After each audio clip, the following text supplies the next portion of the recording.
All right, now let's talk about leg movement and how the legs move the body.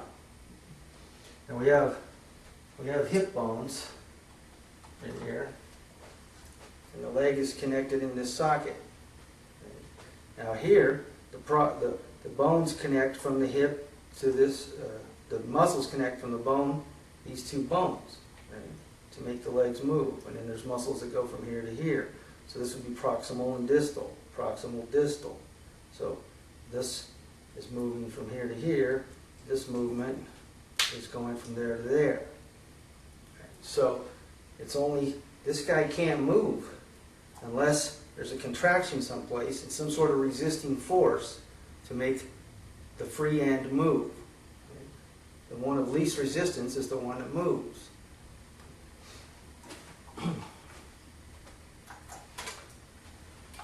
So, when you have this muscle that goes from the hip, the gluteus maximus, and down to this femur, right, there's things called you move your leg out like that.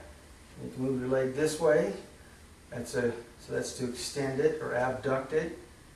And then there's also movements that called laterally rotate. Right? I can turn my leg, and I can move it out or back. Right? All of those movements are coming from muscles that have connect from the hip to the top of the leg.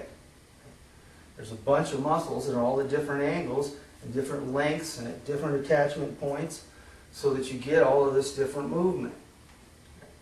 Now when the leg is free like this, the base, the immovable parts is on this side of my body. I got weight on it, it's solid.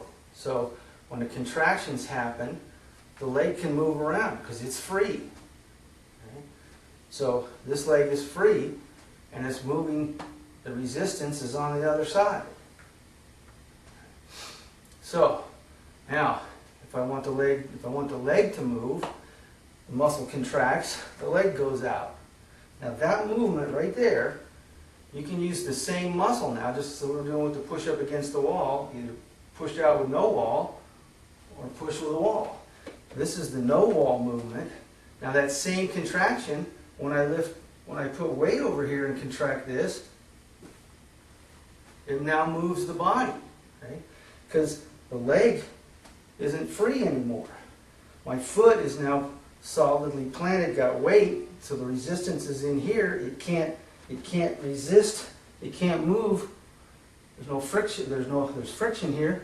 It's locked in. So that same contraction that wants it to go out now causes this. I'm contracting right here, right?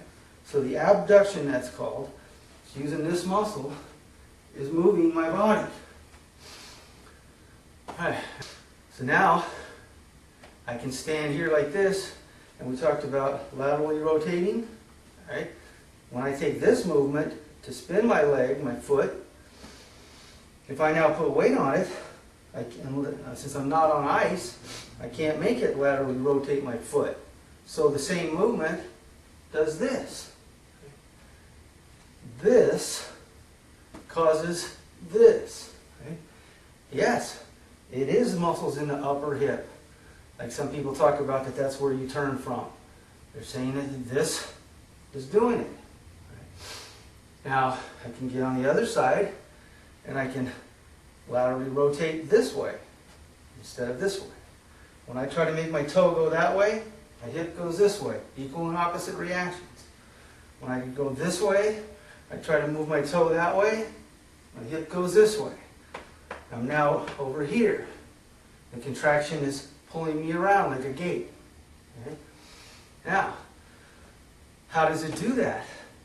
It's the resisting force from the ground. When the contraction occurs, the force goes down to the ground and comes back up, and the movement happens. And that's true whether you're doing this, or this, or this, or this. It's all coming from a force going from the hip to the ground and back. It just depends on which muscles are firing and what angles of leverage that they're creating and what angles your bones are at.